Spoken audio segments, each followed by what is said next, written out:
So that place, if you can, just practice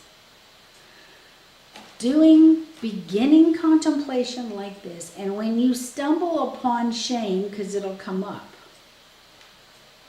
and hopefully if you're healthy, some remorse, if you can just say to yourself, I'm going to be brave, I'm going to be strong, I'm just going to sit in my shame, and I'm going to sit in my remorse. I'm just going to sit here for 5 minutes and breathe through it and pray. And pray to God. To say, God, help me with this. Help me to heal this in myself, and help me to make a better choice. I want to be a better man, a better woman. Help me, God. And the prayer is the key. Because when you're in that shame, you're in the fire or the tikkun of sacred law, of what's right and what's wrong. The sacred law, the universal law. When that shame comes up, it's very complex. There's many, many, many different kinds of shame. But you aren't at a place where you know what to do with it. Oh my God, there's a hawk. Right there. Huge. They came last time too. That's so great. That's fabulous. I just want to take that in, take that moment in of the spirit hawk. Thank you for holding us and watching us and helping us to become true human beings. Because, the aliens are us. We're the aliens. There's no alien out there. We're the aliens, searching to become human beings. And this is how you do it. Pray. Pray in that shame, and you'll find tears will come. You'll find remorse. And then you will find loss.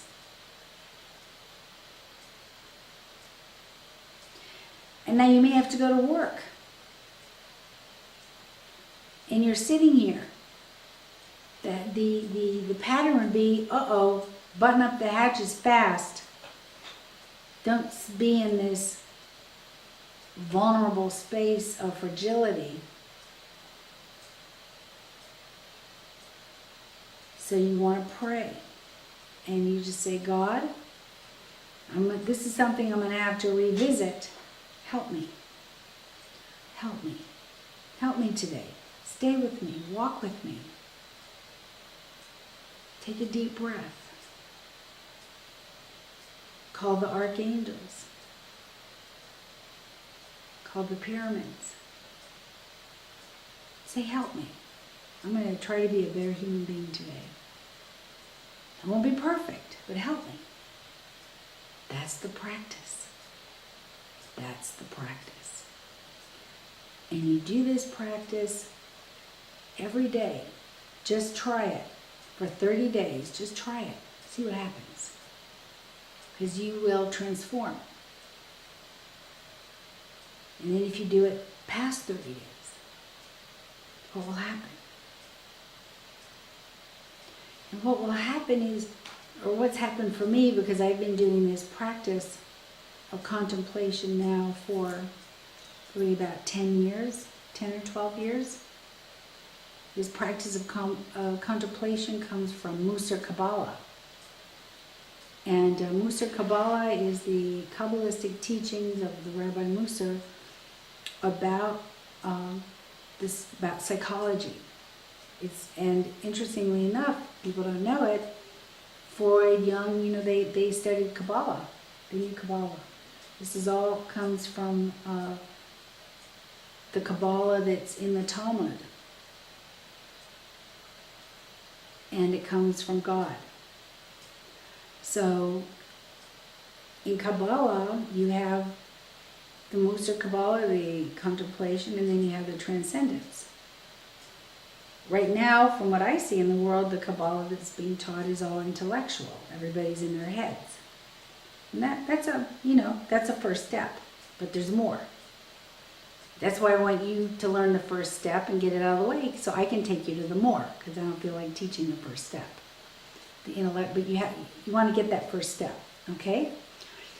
So this contemplation, what it does is it builds the pillar of your existence, the left side, which is the side of the emotion. It is the deep side, the right side being the action, the going out. The right side is the transcendence. But if the right side is transcending and the left side is not doing its part of descending and expanding too, you get really lopsided. Like this. And what happens is then you break. You snap. You snap. You can break. Because building this contemplative side, you are building your Gevurah, you are building Hod, you are building the vessel to be able to hold the great light, the great love. And if your vessel doesn't have a strong structure, the light will break it. And you'll start to rattle, come undone. So it's good today. Lots of people talking about light, doing all kinds of meditative yoga. This is all good. We're all on track. Nothing's wrong. But the next step is, and I'm speaking from the future, you all get the information that may come in the world 30 years from now, is that you have to do this other side too. That's not enough. You want to do it, it's good. We got a foot in the door. Now we want to put our foot on the other side of the ladder to climb that Jacob's ladder. We got to put our foot on that side. Now the other part, the challenge that's going to happen when you do this contemplative is you're going to start to judge yourself. So immediately the ego, now see, remember how slippery that ego is. He's a cunning fellow or girl. A lot of female egos out there, trust me. Cunning. The next step is you're going to judge yourself. All right, and then you start judging yourself. That's going to take you off track too. God, please help me not judge myself. Please judge me. Help me not to judge myself. Just help me to be neutral and watch my behavior so I can make a better choice next time.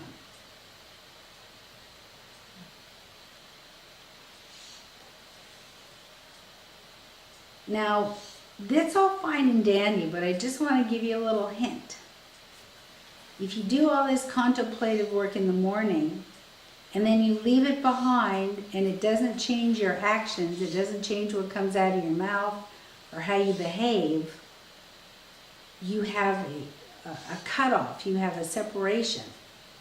You've compartmentalized your spiritual practice. So you want to take that practice with you so that you're looking through those eyes, so that you begin to fully engage your mind in what your awareness is, and you think before you speak. Now this is something most people don't do. And you think before you write an email, and you meditate for a week before you send it. Really. Because the only way to really shift that pattern, once you have an awareness, listen to my words, awareness is not enough. Just because you have an awareness, that doesn't mean anything. Because you will forget it in 10 minutes. How many times that happened? You go, oh, I had that awareness about 20 years ago. I wonder whatever happened to it.